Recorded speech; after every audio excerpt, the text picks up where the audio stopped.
काठमाडौँको तीनकुनीमा घट्यो निकै डरलाग्दो घटना। एकै परिवारका 3 जना सहित 4 जनाको विवश रूपमा हत्या। सामूहिक हत्या प्रकरण उद्योगमा भुजेल दम्पति मात्रै राखिएको थियो। राय कहिले आए यसबारेमा जानकारी। तीनकुने सामूहिक हत्या प्रकरण शंकास्पद व्यक्ति ट्याक्सी चढेर आफै पुगेका थिए प्रहरी चौकी। प्रधानमन्त्री पुष्पकमल दाहाल प्रचण्डलाई सफल चीन भ्रमणको शुभकामना। राष्ट्रसङ्घ महासभामा शान्ति प्रक्रिया टुङ्गाउन विश्व समुदायको सहयोग माग्नु प्रचण्डको भनाई। म अब्बल नेता होइन, तर जे गर्छु इमान्दारिताका साथ गर्छु। राष्ट्रपति रामचन्द्र पौडेललाई भेट्न शीतल निवास पुगे प्रधानमन्त्री प्रचण्ड। रौतहट कारागारमा क्षमताभन्दा दोब्बर कैदीबन्दी राखेपछि भिड भडका। आगलागीमा परि आमा छोरीको मृत्यु। गौरी हत्या घटनाबारे थप 4 जना पक्राउ। नेकपा एमाले उपाध्यक्ष सुभाष चन्द्र नेमाङको मृत्युले पार्टीका साथै राष्ट्रलाई ठूलो क्षति भएको महासचिव शङ्कर पोखरेलको भनाई। राष्ट्रपति रामचन्द्र पौडेल र प्रधानमन्त्री प्रचण्डबीच भयो यस्ता कुराकानी। चिकित्सकमाथि आक्रमण गर्नेलाई तत्काल कारबाही गर्न गगन कुमार थापाको माग। यसपटकको राष्ट्रसङ्घ भ्रमण विशेष महत्त्वको हुने भएको प्रधानमन्त्री प्रचण्डको भनाई। तीनकुने हत्या प्रकरणमा कसले गरेको थियो हत्या यसबारेमा पनि सम्पूर्ण जानकारी आजकै समाचारमा। चिकित्सक कुटपिटको विरोधमा स्वास्थ्य कर्मीहरू उत्रिए आन्दोलनमा। अझै 20 वर्षसम्म राजनीतिमा सक्रिय रहन्छु प्रधानमन्त्री पुष्पकमल दाहाल प्रचण्ड। राष्ट्रसङ्घ महासभामा शान्ति प्रक्रिया टुङ्ग्याउन विश्व समुदायको सहयोग माग्नु छ प्रधानमन्त्री प्रचण्ड। सुन प्रकरणमा आफ्नो नाम जोडिएपछि मन्त्री लामाको गम्भीर आपत्ति।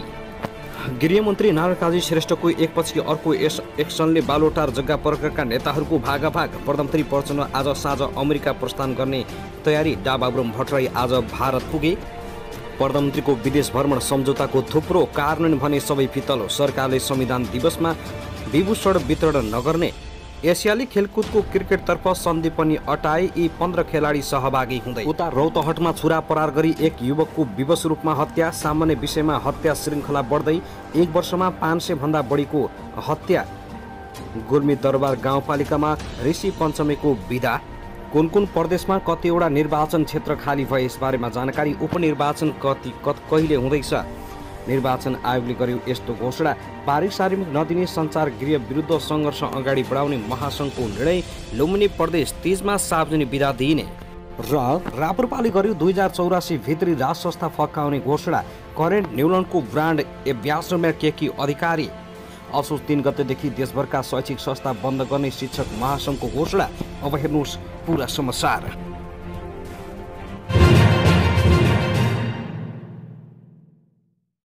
दर्शकबिन नमस्कार। युट्युब च्यानल नेपाली खबर मिडियामा तपाईहरूलाई हार्दिक स्वागत छ। यदि हाम्रो च्यानललाई अहिलेसम्म सब्स्क्राइब गर्नुभएको छैन भने सब्स्क्राइब गरी नजिक रहेको बेल आइकनलाई दबाई हामीसँग जोडिनुहोला। दर्शकबिन सदा झैँ आज पनि हामी तपाईहरुमाझ देशभरका विभिन्न समाचारका साथ उपस्थित भइसकेका छौँ। यो भिडियोलाई अन्तिमसम्म हेर्नुहोला, साथै कहाँदेखि हेर्दै हुनुहुन्छ के भन्न चाहनुहुन्छ तपाईको मनमा लागेको प्रतिक्रिया कमेन्ट बक्समा छोड्न नभुल्नुहोला। दर्शकबिन के तपाईँ हाम्रो च्यानलमा नियमित श्रोता हुनुहुन्छ? यदि नियमित हुनुहुन्छ भने तल कमेन्ट बक्समा नियमित अथवा रेगुलर लेख्नुहोस्। नयाँ हुनुहुन्छ भने सब्स्क्राइब गरी जोडिनुहोस् ताकि नयाँ अपडेटका साथ हामी तपाईहरुमाझ हरपल उपस्थित भइराख्नेछौँ। हाम्रा समाचार अपडेटहरू तपाईहरूलाई के कस्तो लागिरहेका छन् सल्लाह सुझाव प्रतिक्रिया छोड्न नभुल्नुहोला। सबै समाचारहरू उत्तिकै महत्त्वपूर्ण भएकाले भिडियोलाई अन्तिमसम्म हेर्न नछुटाउनुहोला।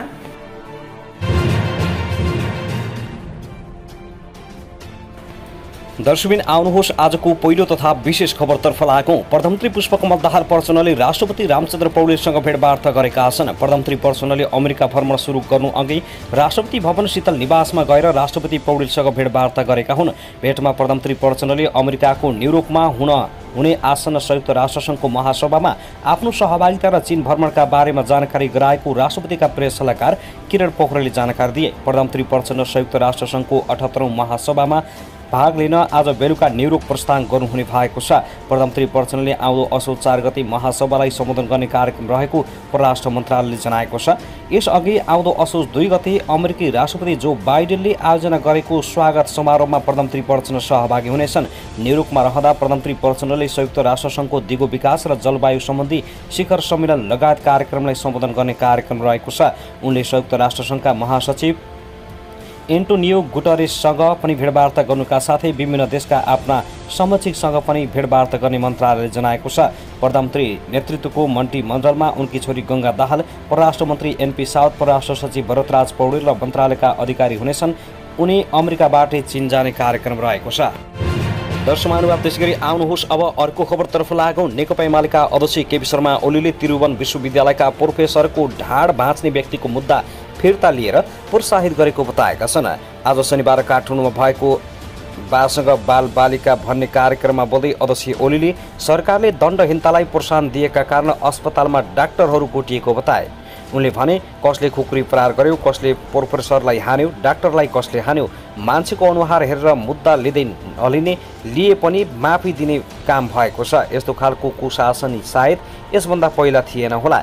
2077 सालमा त्रिभुवन विश्वविद्यालयका उपप्राध्यापक प्रेम चलाउनेमाथि भएको आक्रमणको प्रसङ्ग निकाल्दै सरकारले अपराधका दोषीलाई छुट दिने गरेको बताएका छन्।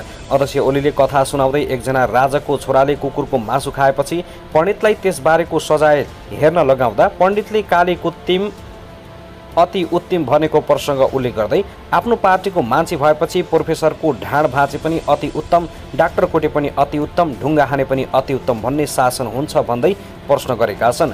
अहिलेको गठबन्धन दलमा संलग्न भएपछि प्रोफेसर कोटेर उन्मुक्ति पाएको प्रोफेसरले यो देशमा न्याय पाइन भनेर धरधरी रोएको उल्लेख गर्दै सरकारले प्रोफेसरको कुरा नसुरी गुण्डाको कुरा सुन्ने गरेको बताएका छन्। साथै केपी शर्मा ओलीले आफूले राष्ट्रको अहित हुने काम कुनै पनि हालतमा नगर्ने दाबी गरेका छन्। कार्यक्रममा विद्यार्थीहरूले उठाएका प्रश्नको जवाब दिँदै अध्यक्ष ओलीले राष्ट्रको सम्पत्तिलाई छल कपट गरेर आफूले दुरुपयोग नगर्ने र जे गरे पनि इमान्दारिताका साथ गर्ने बताएका छन्। उनले भने, म अब्बल नेता त होइन, तर इमानका साथ काम गर्छु, इमान्दार प्रयास गर्छु, देशलाई माया गर्छु, जनतालाई माया गर्छु। कुनै हिसाबले पनि चलखेल छल कपटले राज्यको सार्वजनिक सम्पत्ति आफ्नो बनाउनु हुँदैन भन्ने मेरो मान्यता राख्छु र जे गर्छु इमान्दारिताका साथ गर्छु। अध्यक्ष ओलीले आफूले नेपाल विरुद्धको षड्यन्त्रलाई पराजित गर्न नसकेको भन्दै नयाँ पुस्तालाई देशको भूगोल र राष्ट्रिय हितको रक्षा गर्न सक्ने गरी तयारी गर्न आग्रह गरेका छन्। उनले भने, म अब्बल नेता होइन, अब तपाईहरू जस्तै नयाँ पुस्ताले अब्बल नेता जन्माउनुपर्छ। नेपाल विरुद्धको षड्यन्त्रलाई पराजित गर्न सकेका छैनौँ, हाम्रो भूगोल र राष्ट्रिय हितको रक्षा गर्न सक्ने हुनुपर्दछ। दर्शक महानुभाव, त्यसैगरी काठमाडौँको गौरी गाउँमा एकै घरका 3 जना सहित 4 जनाको विवश रूपमा हत्या भएको छ। काठमाडौँको गौरी गाउँमा भएको सामूहिक हत्या अनुसन्धानका लागि छानबिन समिति गठन गरिएको छ। उपत्यका प्रहरी कार्यालय रानीपोखरीले 3 कुनै सामूहिक हत्या प्रकरणको छानबिन गर्न एसएसपी सोमेन्द्र सिंह राठौरको नेतृत्वमा 5 सदस्यीय छानबिन समिति बनाएको हो। टोलीमा काठमाडौँ परिसरका डीएसपी हरि खतिवडा, काठमाडौँ उपत्यका प्रहरी कार्यालय रानीपोखरीका डीएसपी सुभाष खड्का, अपराध अनुसन्धान कार्यालयकी डीएसपी सुरक्षा केसी, बानेश्वर वृत्तका प्रहरी इन्सपेक्टर वीरेन्द्र केसी रहेको काठमाडौँ उपत्यका प्रहरी कार्यालयका प्रवक्ता एसएसपी दिनेश राज मैनालीले जानकारी दिएका छन्। गैराती 3 कुनै गौरी गाउँमा गैराती एकै परिवारका 3 सहित 4 जनाको सामूहिक हत्या भएको थियो। प्रहरीका अनुसार हत्या हुनेमा दोलखा घर भएका अन्दाजी 55 वर्षीय कुमार भुजेल, उनकी श्रीमती अम्बिका भुजेल र आमा सुभद्रा भुजेलको धारिलो हतियार प्रयोग गरी हत्या भएको हो। साथै 20 वर्षीय नवीन राईको पनि हत्या भएको छ। सोही काठ मिलमा कुमार श्रीमतीसँग बस्दै आएका थिए भने आमा सुभद्रा केही दिन अघि मात्रै श्राद्ध गर्नका लागि काठमाडौँ पुगेकी थिइन्, तर शुक्रबार राति उनको पनि हत्या भएको छ। सो घटनामा संलग्नताको आरोपमा दिपेन्द्र राईलाई नियन्त्रणमा लिएको छ। उनी सो हत्या भएपछि प्रहरीलाई खबर गर्न 3 कुनै प्रहरी ट्याक्सी चढेर पुगेका थिए। दर्शक महानुभाव, त्यसगरी आउनुहोस् अब अर्को खबरतर्फ लागौँ। प्रधानमन्त्री पुष्पकमल दाहाल प्रचण्डले युवालाई देशभित्रै आशा भरोसा र सपना जागृत गराउनुपर्ने जिम्मेवारी सरकारलाई रहेको बताएका छन्। शनिबार काठमाडौँमा आयोजित एक कार्यक्रमलाई सम्बोधन गर्दै उनले यस्तो बताएका हुन्। उनले दिगो विकास लक्ष्य योजना आयोगको प्रतिवेदन, राष्ट्रिय युवा नीति र सरकारले निर्दिष्ट गरेको योजना र कार्यक्रमलाई समय अनुकूल बनाउँदै नेपाली युवालाई वर्तमानका हिस्सेदार बनाउने कुरामा सरकार सम्पूर्ण रूपले प्रतिबद्ध रहेको बताए। उनले युवामा रहेको ज्ञान, सिप, दक्षता, क्षमता र अनुभवलाई सदुपयोग गर्दै राष्ट्र निर्माणमा जुट्नुपर्ने बताए। उनले विदेशमा रहेका लाखौं नेपाली युवाहरूको भविष्यबारे नसोचिकन देशको परिवर्तन, विकास र रूपान्तरण सम्भव नरहेको बताएका छन्। उनले भने, दिगो विकास लक्ष्य योजना आयोगको प्रतिवेदन, राष्ट्रिय युवा नीति र सरकारले निर्दिष्ट गरेको योजना र कार्यक्रमलाई समय अनुकूल बनाउँदै नेपाली युवालाई भोलिका उत्तराधिकारी मात्र होइन, वर्तमानका हिस्सेदार बनाउने कुरामा सरकार सम्पूर्ण रूपले प्रतिबद्ध रहेको छ। हामीले एकातिर युवामा रहेको ज्ञान, सिप, क्षमता, दक्षता र अनुभवलाई सदुपयोग गर्दै राष्ट्र निर्माणमा परिचालन गर्नु परेको छ भने अर्कोतिर युवालाई देशभित्रै आशा भरोसा र सपना जागृत गराउनुपर्ने जिम्मेवारी छ। विदेशमा रहेका लाखौं नेपाली युवाहरूको भविष्यबारे नसोचिकन देशको परिवर्तन, विकास र रूपान्तरण सम्भव छैन। प्रधानमन्त्री दाहालले वर्तमान सरकारले सामाजिक न्यायको क्षेत्रमा काम गरिरहेको बताएका छन्। दर्शक महानुभाव, त्यसगरी सत्तारूढ प्रमुख घटक नेपाली काङ्ग्रेसका महामन्त्री गगन कुमार थापाले कान्ति बाल अस्पतालमा बालिका मृत्यु सम्बन्धी प्रधानमन्त्री पुष्पकमल दाहालले दिएको अभिव्यक्तिप्रति असन्तुष्ट व्यक्त गरेका छन्। स्वास्थ्य संस्थामाथि नै हिंसात्मक घटना भइरहँदा पनि प्रधानमन्त्री दाहालले सो अस्पतालको बालिका मृत्यु प्रकरणलाई सामसुम पार्ने ढङ्गले संसदमा आफ्नो अभिव्यक्ति दिएको भन्दै उनले असन्तुष्ट व्यक्त गरेका हुन्। न्युज एजेन्सी नेपालसँग कुरा गर्दै प्रधानमन्त्री दाहालले सो प्रकरणमा किटान गरिएका दोषीलाई कारबाही गर्ने ढङ्गले अभिव्यक्ति नदिएकोमा आपत्ति जनाए। शुक्रबार प्रतिनिधि सभा बैठकमा प्रधानमन्त्री दाहालले सो घटना कान्ति बाल अस्पतालको व्यवस्थापकीय कमजोरीका कारण हुन गएको बताएका थिए। पूर्व स्वास्थ्य मन्त्री समेत रहेका थापाले किटान गरेका दोषीलाई कारबाही हुने गरी प्रधानमन्त्रीले अभिव्यक्ति नदिएको र संसदमा पनि आफूलाई बोल्ने अवसर नदिएको भन्दै आक्रोश व्यक्त गरे। उनले सो घटनामा संलग्न जो कोहीलाई पनि कारबाहीको दायरामा ल्याउन सरकारसँग माग गरेका छन्। मकवानपुरमा स्वास्थ्यकर्मीमाथि आक्रमण गर्नेलाई पनि तत्काल हिरासतमा लिएर कारबाही प्रक्रिया अगाडि बढाउन सरकारसँग माग गरेका छन्। उनले भर्खरै संसदबाट पारित स्वास्थ्य संस्था सम्बन्धी ऐन अनुसार सो दुवै घटनाका दोषीलाई सरकारले कडाभन्दा कडा कारबाही गर्नुपर्ने माग गरे।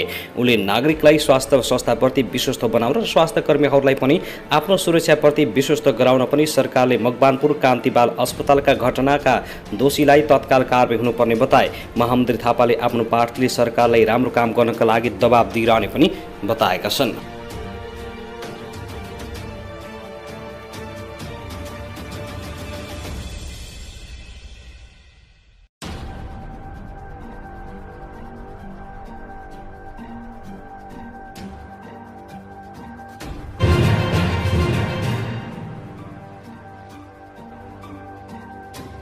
त्यसैगरी आउनुहोस् अब अर्को खबरतर्फ लागौँ। प्रधानमन्त्री पुष्पकमल दाहाल प्रचण्डले नयाँ उदाएका पार्टीहरूलाई हुन्डरीको संज्ञा दिएका छन्। आइतबार समाजवादी मोर्चाको हेटौडामा भएको भेलालाई सम्बोधन गर्दै प्रधानमन्त्री प्रचण्डले राष्ट्रिय स्वतन्त्र पार्टीतर्फ लक्षित गर्दै हुन्डरी जसरी आउने पार्टी विरुद्ध एकताबद्ध भएर चुनौती दिनुपर्ने बताएका छन्। अहिले लामो इतिहास बोकेका पार्टीहरू हिजो जेल नेल, भूमिगत जीवन यातना, त्याग, तपस्या, बलिदानको कीर्तिमान बनाएका पार्टी र नेताहरू तिनका कार्यकर्ताहरू अपमानित गर्ने र जसको कुनै इतिहास छैन, बलिदान त्याग छैन, एउटा हुन्डरी जस्तो आउने र त्यसलाई मद्दत गर्ने प्रविधि देखिएको छ। त्यसका विरुद्ध हामीले एकताबद्ध भएर चुनौती दिनु छ। हामीले ल्याएको परिवर्तनको गर्व गर्न सक्नु पर्यो। देशमा निरङ्कुशता, सामन्ततन्त्र, दलाल पुँजीवादको हैकम कायमी छ। त्यही दलाल पुँजीवादको हितको निम्ति काम गर्ने विचार र प्रवृत्ति विरुद्ध चुनौती दिन सक्नु पर्यो। सबै कमरेडहरूले हिजोको भन्दा फरक ढङ्गले सहयोग गर्नुहोस्। त्यसरी मात्रै कम्युनिस्ट आन्दोलनलाई एकताबद्ध र राष्ट्रलाई एकता गर्न सकिन्छ। प्रधानमन्त्री प्रचण्डले देशलाई धार्मिक द्वन्द्वबाट देशलाई छेदविच्छेद गराउने तत्त्वहरूले टाउको उठाएको बताएका छन्। उनले अहिले परिवर्तनलाई उल्ट्याउन माओवादीमाथि जातीय र धार्मिक द्वन्द्व गराएको आरोप समेत लगाएका छन्। एक थरी तत्त्वहरू धार्मिक द्वन्द्वबाट देशलाई छेदविच्छेद बनाउन टाउको उठाएको देखिन्छ। अर्कोतर्फ जातीय दङ्गाका कारण यो परिवर्तन उल्टाउन खोज्ने अतिवाद पनि हामीले देखेका छौँ। हामीले पहिचानवाद, संघीयता र समावेशिताको कुरा गर्ने माओवादीले नै देशको एकता भत्कायो भन्छन्, तर माओवादी आन्दोलनका कारणले जातीय र धार्मिक द्वन्द्व भएको एउटा पनि उदाहरण छैन। प्रधानमन्त्री प्रचण्डको ठकुवा छ। त्यसैगरी आउनुहोस् अब अर्को खबरतर्फ लागौँ। नेकपा एमालेका उपमहासचिव प्रदीप कुमार गेवालले कोशी प्रदेश सरकार गठनका लागि नेपाली काङ्ग्रेससँग छलफल भइरहेको बताएका छन्। आइतबार सिंहदरबारमा प्रधानमन्त्रीले आसन्न अमेरिका र चीन भ्रमणबारे छलफल गर्न बोलाएको बैठकमा बोल्दै उनले यस्तो बताएका हुन्। उनले पहिलादेखि नै काङ्ग्रेस र एमाले मिलेर कोशी प्रदेश सरकार निर्माण गर्नुपर्छ भनेको भए पनि ठुलो पार्टीलाई निषेध गरी संविधान मिच्ने काम सत्ता गठबन्धनबाट भएको बताएका छन्। उनले प्रतिस्पर्धीको विस्तृष्णा बढेर जाने र नयाँ चुनावमा जानुपर्ने स्थिति अहिले नै आउँदा देशको अर्थतन्त्रमा समस्या पर्ने भन्दै काङ्ग्रेसले समाधानको बाटोमा जानुपर्ने स्पष्ट पारेका छन्। उनले प्रदेशको हित र संविधानको रक्षाका लागि काङ्ग्रेसले जिम्मेवारीपूर्ण भूमिका खेल्नुपर्ने सुझाव दिएका छन्। उनले भने, हामीले कोशी प्रदेश सरकार गठनका लागि काङ्ग्रेससँग छलफल गरिरहेका छौँ। पहिलादेखि नै हामीले उहाँहरूलाई भनेको त्यही नै थियो। त्यहाँ जुन ढङ्गको शक्ति अवस्था छ, निषेध गरेर जाने खालको बाटोमा नजाउँ। नेपाली काङ्ग्रेसले जिम्मेवारी भूमिका खेलोस्। हामी प्रारम्भिक चरणको कुराकानीमा छौँ। अहिले कुनै न कुनै सङ्केत छैन। प्रदेशको हित र संविधानको रक्षाका लागि त्यसो गर्नु राम्रो हुन्छ। उपमहासचिव गेवालले प्रधानमन्त्रीले आसन्न चीन भ्रमणको विषयलाई लिएर सुझावहरू मागेको र आफूले चीनसँग विश्वास बटुलेर आउन सुझाव दिएको बताएका छन्। उनले नेपाल र चीन सम्बन्ध सन्तुलित छिमेकी सम्बन्धको बाटोबाट अन्यत्र लागेको हो कि भन्ने शङ्का चिनियाहरूले गरिरहेको भन्दै त्यसलाई प्रधानमन्त्रीले चिर्नुपर्ने बताए। उनले उच्चस्तरीय भ्रमणको क्रममा यसअघि भएका सम्झौता कार्यान्वयनमा जोड दिन पनि आग्रह गरेका छन्। दर्शक महानुभाव, त्यसगरी आउनुहोस् अब अर्को खबरतर्फ लागौँ। त्रिभुवन अन्तर्राष्ट्रिय विमानस्थल सीनामङ्गल भन्सार कार्यालय आजबाट ठप्प हुने भएको छ। सो भन्सारमा कार्यरत कर्मचारीले सामूहिक रूपमा सरुवा गराइदिनुपर्ने भन्दै मागको सुनाइ नभएपछि आजबाट भन्सार कार्यालय ठप्प पार्न लागेका हुन्। सामूहिक सरुवासहित 5 बुँदे माग राखेर आन्दोलनमा उत्रेका कर्मचारीले आजबाट त्रिभुवन विमानस्थल भन्सार कार्यालयको कार्गो जाँचपास शाखा मार्फत हुने निकासी पैठारी सम्बन्धी सम्पूर्ण कार्य बन्द गर्ने भएका हुन्। आज पनि माग सम्बन्ध नभई भोलि पनि कार्गो शाखाका सबै काम बन्द गर्ने घोषणा गरिएको छ। हिजो उनीहरूले 3 घण्टा पेन डाउन गरेर साङ्केतिक विरोध सुरु गरेका थिए। भदौ 27 गतेसम्म पनि माग सम्बन्ध नगरेमा पुनः अर्को चरणको आन्दोलनको कार्यक्रम घोषणा गर्ने विमानस्थलका कर्मचारीहरूले अग्रिम चेतावनी दिएका छन्। 60 केजी सुन तस्करी प्रकरणमा कर्मचारीहरू धमाधम पक्राउ गरेर आतंकित बनाएको उनीहरूको आरोप छ, जसका कारण सो भन्सार कार्यालयमा काम गर्ने मनोविज्ञान तथा वातावरण नभएको भन्दै गत भदौ 12 गते 137 कर्मचारीले सामूहिक सरुवा माग गरेका थिए। तर आफ्नो माग 2 साता लाग्दिसक्दा पनि सुनाइ नभएपछि आइतबारबाट उनीहरू आन्दोलनमा उत्रिएका हुन्। उनीहरूले पहुँचका आधारमा राजनीतिक नेतृत्वलाई जोगाउने तर कर्मचारी तन्त्रलाई भने त्रसित बनाउन सरकार उद्धत रहेको गम्भीर आरोप लगाएका छन्। सिआइबीबाटै सञ्चार माध्यमहरूलाई उपलब्ध गराएको सूचना अनुसार घटनाका मुख्य योजनाकार तथा सुसँग संलग्न देखिएका व्यक्ति र अपराधमा प्रत्यक्ष संलग्नता भएका भनिएका त्यस्ता पहुँचवाला व्यक्तिलाई निजको राजनीतिक संरक्षणले गरिएको बताएका छन्। दर्शकबिन, त्यसैगरी आउनुहोस् अब अर्को खबरतर्फ लागौँ। सङ्घीय सरकारमा गठबन्धन मार्फत सहभागी दल नेपाली काङ्ग्रेसका वरिष्ठ नेता शेखर कोइरालाले वर्तमान प्रधानमन्त्री पुष्पकमल दाहाल प्रचण्ड नेतृत्वको सरकार फेर्नुपर्ने सङ्केत गरेका छन्। 110औं बिपी जयन्तीको सन्दर्भमा आइतबार मकवानपुरको हेटोडा 11 स्थित नवलपुरमा बिपीको शालिग अनावरण गर्न पुगेका कोइरालाले काङ्ग्रेसको नेतृत्वमा सरकार निर्माण हुँदा मात्र देश लोकतन्त्र र राष्ट्रियता बलियो हुने दावी गरेका छन्। उनी प्रधानमन्त्री दाहाल अराजक हुँदै गएको आरोप समेत लगाए। देशमा द्वन्द्व गराउने र द्वन्द्व निम्ताउने प्रयास भइरहेकाले प्रधानमन्त्रीको अभिव्यक्तिले देशलाई अप्ठ्यारो पारिरहेको छ। वरिष्ठ नेता कोइरालाले काङ्ग्रेसकै समर्थनमा निर्माण भएको हालका सरकार परिवर्तन गर्ने वा नगर्ने विषयमा पार्टीभित्र छलफल हुनुपर्ने सुझाव दिएका छन्।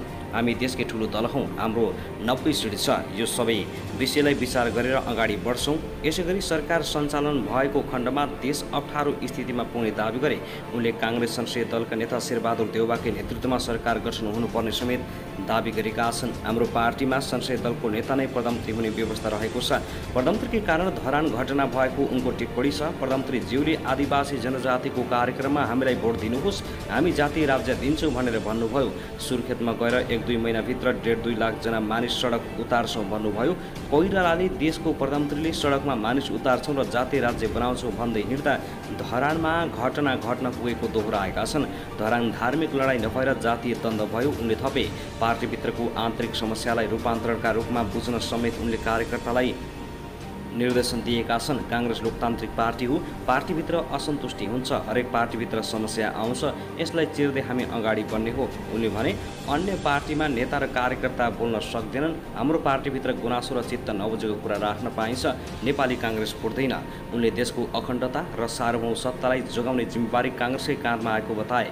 अहिले काङ्ग्रेसलाई चुनौतीपूर्ण रूपमा आक्रमण गरेको भन्दै आक्रमण भएको र त्यसलाई परास्त गर्न जरुरी रहेको उनको भनाइ छ। काङ्ग्रेस नेता महतद्वारा कोइरालालाई ज्ञापन पत्र लेखिएको थियो। यसैबीच नेपाली काङ्ग्रेसका मकवानपुरका सचिव भीमसेन महतले पार्टीभित्र देखिएको आन्तरिक विवाद समाधान गर्न जरुरी रहेको औलाउँदै पार्टी वरिष्ठ नेता शेखर कोइरालालाई ज्ञापन पत्र बुझाएका छन्। युवा नेता महतले हेटौडा 2 स्थित पार्टी कार्यालयमा ज्ञापन पत्र बुझाएका हुन्। अहिले पार्टी एजेन्डा विहीन अवस्थामा रहेको देखिन्छ, जसको कारणले गर्दा नेताको भनाइ बाजिएको छ। दर्शकबिन, त्यसैगरी आउनुहोस् अब अर्को खबरतर्फ लागौँ। सादा पोसाकमा खटिएका प्रहरीको हतियार एवं सर्वसाधारण जनतालाई बाटोमा ढुकी लुटपाट गर्ने एक भारतीय सहित 6 जनालाई प्रहरीले पक्राउ गरी सार्वजनिक गरेको छ। जिल्ला प्रहरी कार्यालय मोरङद्वारा यहाँ आयोजित पत्रकार सम्मेलनमा यसरी पक्राउ पर्नेहरूमा सुनसरी जिल्ला दुहै नगरपालिका वडा नम्बर 4 का 32 वर्षीय नसुद्दिन मिया, सोही नगरपालिका वडा नम्बर 1 बस्ने 30 वर्षीय मो अलिम मुर्तुजा भारत घर भई सुनसरीको दुखै नगरपालिका वडा नम्बर 6 बस्ने 40 वर्षीय मो आलम, मोरङको बुढीगङ्गा गाउँपालिकाका वडा नम्बर 4 बस्ने 40 वर्षीय रेमजन मिया, सोही गाउँपालिका वडा नम्बर 5 का 21 वर्षीय नजरुल मिया र सोही वडा बस्ने 25 वर्षीय सिजाम आलम सिजाम मोबाइल सेन्टरका सञ्चालक रहेका छन्। निजहरूलाई मोरङको बुढीगङ्गा कोइलपुर क्षेत्रको नहरको सडकमा यही भदौ 22 गते रातिको 11 बजे शङ्कास्पद रूपमा हिँडिरहेको अवस्थामा पक्राउ गरिएको जिल्ला प्रहरी कार्यालय मोरङका प्रवक्ता एवं प्रहरी नायब उपरीक्षक रञ्जन कुमार दाहालले जानकारी दिएका छन्। निजहरूले लुकाइछुपाई रहेको सामानहरूमा प्रहरीबाट लुटिएको चाइनिज पिस्तोल 1 थान, पटुवा पिस्तोल 1 थान, रङ 3 थान, धारिलो रड 3 थान, धारिलो हतियार चक्कु 2 थान, पेचकस 1 थान, रु 1,75,275 र भारतीय रुपियाँ 11,600, सुन जस्तो देखिने गहना तिलहरी 1 थान, झुम्का 2 जोर, चाँदीको जस्तो देखिने 3 लहरी सिक्री 1 थान, पाउजु 1 जोर, विभिन्न विदेशी रुपियाँ र नेपाली र भारतीय नम्बरको मोटरसाइकल 2 थान रहेको छ। निजहरूले मोरङ र सुनसरीका एकान्त क्षेत्रमा रातिको 11 बजेदेखि बिहानको 4 बजेसम्म दैनिक रूपमा लुटपाट गर्ने गरेको प्रहरीले जनाएको छ।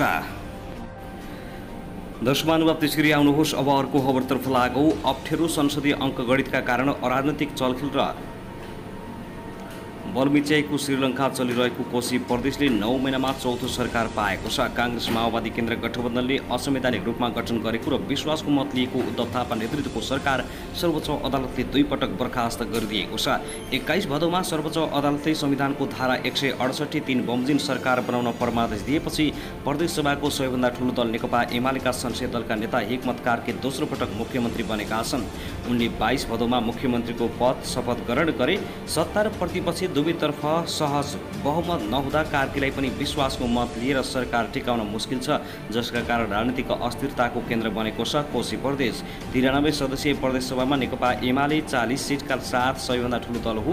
काङ्ग्रेसका 29, माओवादी केन्द्रका 13, राप्रपाका 6, एकीकृत समाजवादीका 4 र जनता समाजवादी पार्टीका 1 सांसद छन्। शपथ ग्रहण गरेको 30 दिनमा मुख्यमन्त्रीले विश्वासको मत लिनुपर्ने संवैधानिक व्यवस्था छ, जसअनुसार मुख्यमन्त्री कार्कीले असोज 21 भित्र प्रदेशसभाबाट विश्वासको मत लिइसक्नुपर्नेछ। तर अहिलेकै स्थितिमा नेकपा एमालेको नेतृत्वमा सरकारसँग पनि बहुमत छैन। 100 सिट भएको राप्रपालाई समर्थन गर्दा पनि बहुमत साबित गर्न उसलाई कम्तीमा 2 सिट चाहिन्छ। प्रदेशसभामा एमालेसँग 40 सांसद रहे पनि उपसभामुखले बराबरको स्थिति मात्र मतदान गर्न पाउने छिन्। त्यसैले मतदान गर्न पाउने सांसद सङ्ख्या 39 मात्र हुनेछ। अहिले बनेका सत्ता र प्रतिपक्षी गठबन्धन टसमस नभई कोशी प्रदेशमा मध्यावधि निर्वाचन हुने स्थिति देखिएको छ। 1 वर्ष नहुँदै प्रदेशसभा विघटन हुने स्थितिले राजनीतिक अस्थिरता ल्याउने भन्दै मुख्य दलहरू विकल्पको खोजीमा जुटेका छन्। मुख्यमन्त्री कार्कीले परमादेश आएको दिन काङ्ग्रेस र एमाले मिलेर प्रदेशसभा जोगाउनु पर्ने धारणा राखेका थिए। शपथ ग्रहण समारोहमा सहभागी हुँदै काङ्ग्रेस संसदीय दलका नेता उद्धव थापाले पनि शीर्ष तहमा सहमति भए काङ्ग्रेस एमाले मिल्न सक्ने बताएका छन्। काङ्ग्रेस महामन्त्री गगन थापाले आइतबार काठमाडौँमा कोशी प्रदेशलाई मध्यावधि निर्वाचनमा जानबाट रोक्न काङ्ग्रेस एमाले र माओवादी केन्द्र मिल्नुपर्ने बताएका छन्। विधिलाई उल्लङ्घन गरेर हाम्रै गल्तीले यहाँसम्म पुग्यौँ, अब सबै मिलेर सहमतिको सरकार बनाउनु उपयुक्त हुन्छ। एमाले र माओवादीले निर्णय गरून्, काङ्ग्रेसमा निर्णय गराउन पहल गर्छु। कोशी प्रदेशसभा जोगाउन या त अहिलेको गठबन्धन हेरफेर हुनुपर्छ वा मुख्य दलहरू एक ठाउँमा उभिनुपर्ने बाध्यता छ। मध्यावधि निर्वाचनमा जान दलहरू नै इच्छुक देखिएका छैनन्। नेकपा एकीकृत समाजवादी पार्टीका अध्यक्ष माधव कुमार नेपालले मध्यावधि निर्वाचनमा नगएर मध्यमार्गी बाटो अपनाउनु पर्ने बताएका छन्। माओवादीका कोशी प्रदेश सांसद दुर्गा चापागाई सचिन पनि दलहरूले मध्यावधि रोक्न चाहेमा सहमतिको सरकार बन्न सक्ने बताउँछन्। उनले भने बहुमत पुर्याउन अब कि त माओवादी एमाले मिल्नुपर्छ कि एमाले काङ्ग्रेस मिल्नुपर्छ, तर यो सबै निर्णय केन्द्रबाट मात्रै सम्भव हुन्छ। एमाले पनि आलोपालो प्रक्रियामा जान तयार देखिएको छ। एमाले नेतृत्वको वर्तमान सरकारलाई बहुमत दिएर आलोपालो नेतृत्व परिवर्तन गर्ने गरी छलफल गर्न एमाले तयार रहेको कोशी प्रदेश प्रमुख सचेतक रेवती रमण भण्डारीले बताएका छन्। नपुगेको हुनाले हामी कुरा गर्दैछौँ। दर्शकमानुभाव त्यसैगरी आउनुहोस् अब अर्को खबरतर्फ लागौँ। एयर चाइनाको एक विमानको बायाँ इन्जिनमा आग लागि हुँदा आइतबार सिङ्गापुरमा आपतकालीन अवतरण गरिएको छ। उक्त घटनामा विमानमा सवार 155 जना मध्ये 9 जना सामान्य घाइते भएका छन्। चीनको दक्षिण पश्चिमी सहर छेन्दुबाट उडेको CA403 विमानले फरवार्ड कार्गो होल्ड र शौचालयमा धुवाँको मुस्लो देखेको चाङ्गे विमानस्थलले फेसबुकमा जारी गरेको विज्ञप्तिमा उल्लेख गरिएको छ। विमान स्थानीय समयअनुसार अपराह्न 4:15 बजे अवतरण भएको र सबै यात्रु र चालक दलका सदस्यलाई सकुशल बाहिर निकालिएको विज्ञप्तिमा जनाइएको छ। बायाँ इन्जिनमा लागेको आगो निभाइएको छ। विमानमा 146 यात्रु र चालक दलका 9 सदस्य रहेको फरक तथ्याङ्क सिङ्गापुरको नागरिक उडान प्राधिकरणले जनाएको छ। उद्धार प्रक्रियाका क्रममा धुवाँ र घर्षणका कारण 9 जना यात्रुलाई सामान्य चोट लागेको र उनीहरूको स्थानीय अस्पतालमा उपचार भइराखेको छ। एक्स ट्विटरमा पोस्ट गरिएको एक भिडियो क्लिपमा यात्रीहरू विमानबाट बाहिर निस्केको देखिन्छ, जुन आपतकालीन स्लाइडबाट बाहिर निस्केको देखिन्छ। धावर मार्ग केही समयका लागि बन्द गरिएको र एउटा विमानलाई इन्डोनेसियाको बाटम टापु डाइभर्ट गरिएको सिएबीले जनाएको छ।